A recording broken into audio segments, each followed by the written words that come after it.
I'm making the easiest Renaissance Festival costume I've ever made. Last year, I spent an entire week making this costume for the Renaissance Festival, and the year before that, I spent an entire day making this costume for the Renaissance Festival. This year, I'm giving myself 3 half days to make this costume. Now, I know I can buy the exact same costume on Amazon for $50. But why would I pay someone pennies a day for a costume made out of plastic when I can spend $100 and 15 hours of my life making the exact same thing? Because this is an anti-fast fashion household. That's why. Let's talk about the materials. I purchased 6 yards of white linen from Fabric Wholesale Direct, and I had about 5 yards of black linen left over from my Sith robe making days. This is in fact the last bit of the Sith robe making era, and may it rest in power. For patterns, I used the Simplicity pattern 2777 for the chemise, and then for the outer gown, I used a pattern from Rabbit in Hat Patterns on Etsy that was a medieval overgown pattern. The first thing I did before absolutely anything was wash my fabric. Linen is notoriously wrinkly, so I also had to iron the fabric, which took me way longer than I'd like to admit.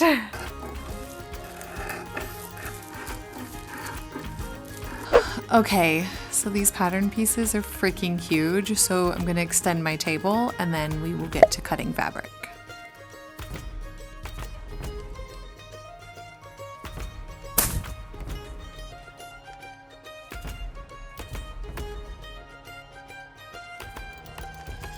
Once everything was cut out, I actually chose to serge the edges of all my fabric pieces. French seams are an option, but things get a little tricky around the sleeve area, so I just opted to serging and straight stitching all of my seams. I started with the center front, center back, and then I did the side seams. From there, I used my rolled hem to roll the hems on both the sleeves and the actual chemise. The sleeves are very odd shaped, so I stitched them together with the right sides together, and then with the right sides of the sleeves to the right side of the chemise base, I lined up the markings and stitched them from there. Now, all that was left to do was to actually create the channel in which the ribbon would be fed through. To do this, I folded over the top edge by about 3/4 of an inch, and then I just straight stitched it down. I did leave the top couple of inches of the front panels open so that I could actually feed the ribbon through that way. And then once that was all sewn up, I was able to feed the ribbon through the channel, and this is kind of how it will gather down and fit my shoulders, or like if I wanted to wear it up here. This is also when I realized that I could cosplay Emily Binks or just, you know, live my ghost core fantasy. Now let's move on to the overgown. All right, let's move on to the next part of this build, which is the overgown. This is the pattern that I have. It actually is pretty cool. It comes, I believe, like as fabric pieces, and they're pretty well pressed. Obviously, I'll have to press out any like folds. That's pretty cool. So they come out as fabric pieces, already cut, so I just have to pin it to my fabric and go to town. Do I need seam allowances? I believe seam allowances are included, but it also has instructions with pictures. You guys know I don't use instructions often, but I'm going to because, well, why not? Let's just try. And then if I'm just like YOLO halfway through this project, you've already expected me to do that anyway.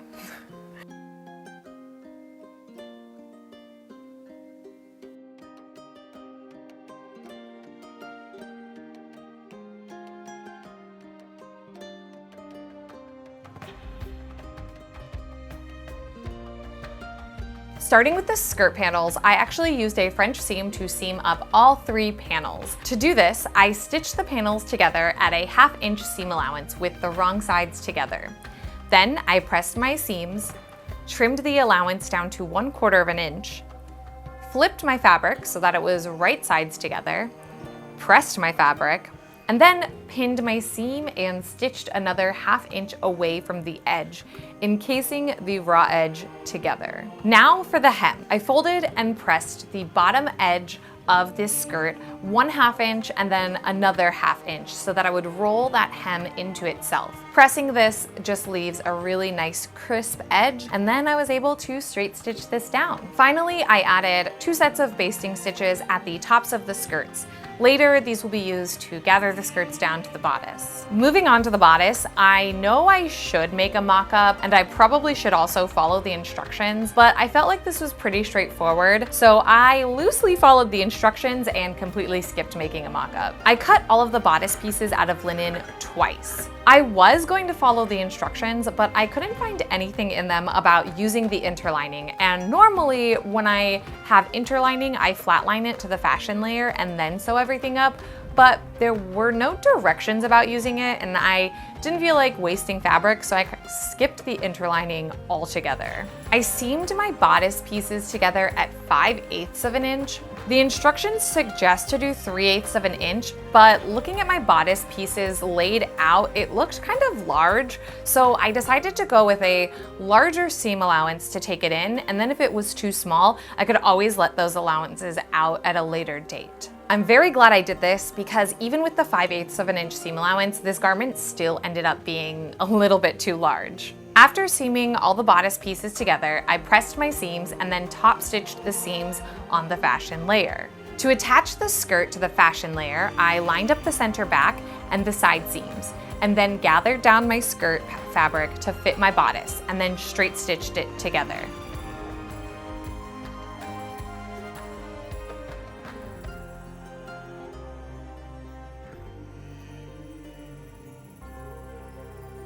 Now, I could have added the lining like I would do bag lining, but then I would have to add binding to just the armholes, and I wasn't convinced that would look good. But honestly, I kind of hate the way the binding looks on this entire gown, so I probably should have just gone with my gut and done it the way that I wanted to, and then it would have at least looked a little bit better. Instead, I stitched the lining with the right side to the wrong side of the skirt, and then I folded that up and stitched the neckline and the front of the bodice together. All right, so the instructions are a little bit weird for the boning and also the binding. I didn't like their instructions for the binding at all, actually.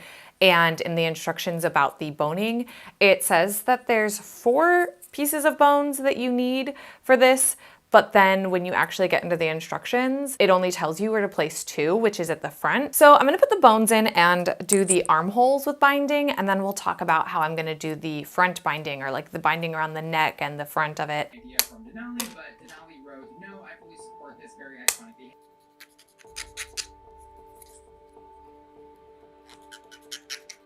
From there, I added bias tape to the armholes by encasing the raw edge of the armholes with the bias tape and then just top stitching over all of that. Then I added the bias tape to the front edges and neckline. All right, I made my way all the way up to this bodice area and found this nasty imperfection in my bias tape, so I have to redo it all.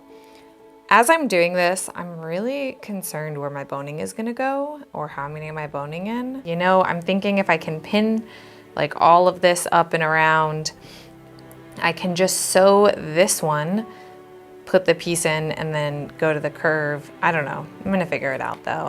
I hate the instructions. I should have just added like boning channels in the seam allowance, but here we are. And then I stitched the binding from the bodice down to the bottom of the rolled hem. The final step is adding the grommets. I'm actually really excited to do this step for once because I have a grommet press, so it makes adding grommets just a little bit easier than doing it with a hammer and a tool. I used my Corset Grommet Guide stencil to mark placement, and then using my hole punch and awl, I can create the hole for the grommet and apply the grommet with the press.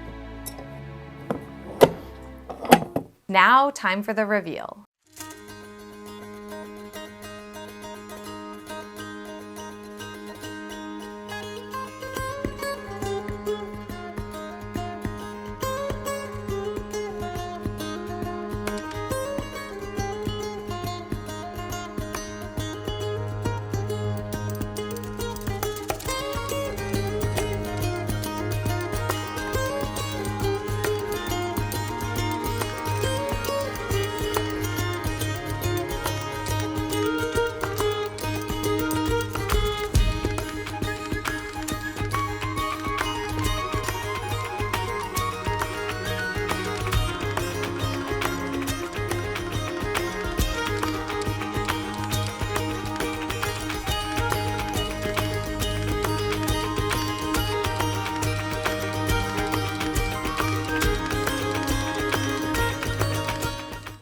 So here are my thoughts on this costume. It was really easy to make, and honestly, it was the most comfortable costume I've ever made for the Renaissance Festival, and that's including this dress that was actually really heckin' comfy as well. I wish that I had purchased the overgown pattern in a size smaller because I think that it would have fit me better. I did have some issues with gapping in the armhole, and I thought that that was because maybe like my bust measurement wasn't large enough, so I wore a padded bra to the Renaissance Festival, and that gapping was still there, which kind of tells me that I should have made a mock-up. I know, I should always make a mock-up, but also I feel like the interlining might have helped a little bit with the like sturdiness of it. My next video is going to be the newest addition to my But Make It Gothic series, where I'm going to be making an 18th century gown that I plan to wear in New Orleans.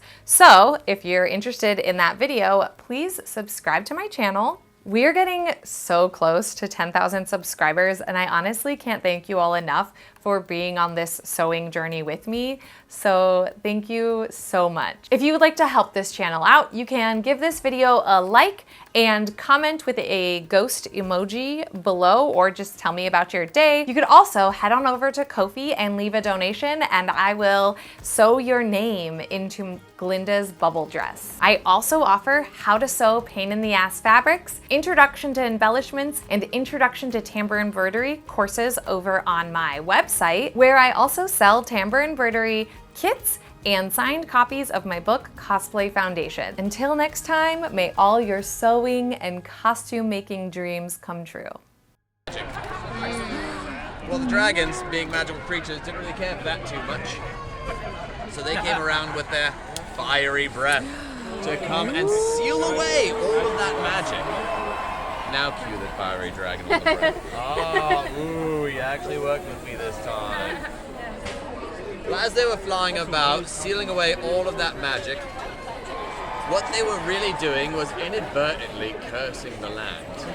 Now I'm going to have to slow my speech because it's taking him a while to curse these lands. Curse faster, my friend.